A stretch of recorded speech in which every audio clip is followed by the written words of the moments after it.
तो हम लोग इतनी सारी ज्वेलरी सब कुछ पहनकर आज हम लोग जा रहे हैं शादी में। तो हम लोग पहन के रेडी हो गए थे। दोस्तों स्वागत है आपका मेरे नए ब्लॉग में। तो आज मेरी जो मौसी सास है ना, उनके यहाँ पे शादी है, तो वो गांव में है, तो हम लोग वहीं जा रहे हैं। सच्चू जाती ही पहले ही अपने बाबा के साथ घर पे पहुँच गया और ये ताई वगैरह के साथ मैं पहुँच गई। फिर वहाँ पे है ना, मैं दुल्हन से मिली। हम लोग रात में गए थे, तो मतलब ज़्यादा शाम के टाइम गए तो रात हो चुकी थी। वो इतना शर्मा रही थी ना, हद से ज़्यादा। फिर उसके बाद है ना, वो जा रही थी मेकअप करवाने के लिए, क्योंकि बारात आने वाली थी। तब तक हम लोग गए खाना खाने के लिए। वहाँ पर हम लोगों ने ना, मेरी साड़ी इतनी पतली थी, मम्मी कह रही थी मुझे इतनी शर्म आ रही है, तेरी साड़ी इतनी पतली है। मैंने कहा कोई बात नहीं। तो फिर वहाँ पे पहले से ही मम्मी कह रही मुँह ढकने की ज़रूरत क्या है, अब तो सब कुछ दिख रहा है। फिर उसके बाद हम लोग वहाँ खाना खाने गए। शिवानी मेरी वीडियो बना रही थी।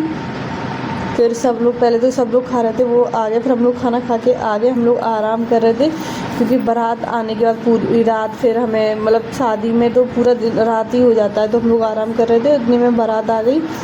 और जब भी मतलब आप देखना यूपी एमपी में कभी भी बारात आए तो पटाखे बहुत तेज़ चलते हैं। तो बारात बिल्कुल घर के सामने आ गई थी। हम लोग छत पे लेटे थे और इतना मस्त लग रहा था ना, पटाखों का पूरा ऊपर से बहुत अच्छा दिख रहा था। फिर हम लोग भी देख रहे थे, तो हम लोगों को छत से कोई देख नहीं रहा था, हम लोग नीचे ही नहीं गए थे। और ये मेरी ननद जी है, जो इतना शर्मा रही थी ना, ये हद से ज़्यादा। और जब बारात आती है तो बारात का स्वागत करते हैं, और जो बाराती होते हैं वो तस्वीर लेके आते हैं कृष्णा जी की, राम जी की, और लड़की वालों के लिए। तो वहाँ पे दूल्हे का स्वागत हो रहा था। ये दूल्हे राजा है। इतने में हमारी ननद जी रेडी होके आ गई थी, और ये सब हम लोग सो के जग गए थे, और सच्चू सो रहा था। और ये लोग दोनों मेरे देवर देवरानी है, तो ये लोग भी बैठे थे। फिर इतने में इतने सारे गिफ्ट आ गए। हमारी ननद जी की आज शादी है, और देखिए मिठाई के डब्बे गिफ्ट में मिल रहे हैं। और क्या है, अरे दिखाओ ना शिवानी। ये देखिए इतने सारे गिफ्ट्स का क्या करोगी, एक आज घर पे छोड़ जाना। और आप गांव में हो, बिल्ली ना आए आपके घर में, ऐसा हो ही नहीं सकता। ये बिल्ली है ना, इसको कोई डर नहीं था। इतने सारे मेहमान थे और घर में ऐसे घूम रही थी ना बहुत। फिर उसके बाद है ना, हम लोग गए थे स्टेज पे। तो हम लोग स्टेज पे पहुंचे थे, वहाँ पे फ़ोटो शूट हो रहा था और लोगों का। हम लोग भी वहाँ पे पहुँच गए। तो हम लोगों ने पहले फ़ोटो शूट कराया। ये मेरे पतिदेव यहाँ डांस में लगे हुए थे, और ये मेरी ननद सारी डांस में लगी हुई थी। तो वहाँ से आके हम लोग लेटे थे। और ये देखो मेरे पतिदेव है ना, हमेशा अपनी बहनों से छेड़खानी करते रहते।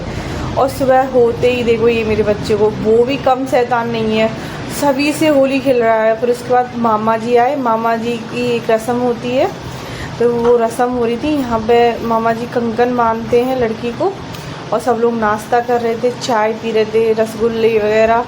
और मेरा कुछ इतनी सारी मिठाइयाँ रखी थी ना, खाने का कुछ मन ही नहीं कर रहा था। फिर हम लोगों ने पाएँ पूजी। पहले ये राहुल शिवानी ने पूजे, फिर मैंने पूजे, क्योंकि मैं हल्दी वाले दिन आई नहीं थी, तो मैंने पाएँ पुजाई में हल्दी की रस्म भी कर ली। मैंने ना, जब उनके पहले तो वो जो इससे पाएँ पूजते वो रखी, तो फिर मैंने इस पाएँ पूज के मैंने उनके दूल्हा दुल्हन के दोनों के गालों पे मेहंदी लगा दी। वो दोनों के दोनों हंस गए। मैंने कहा मैं आपकी हल्दी में नहीं आ पाई, तो मैं हल्दी की रस्म भी अभी कर लेती हूँ।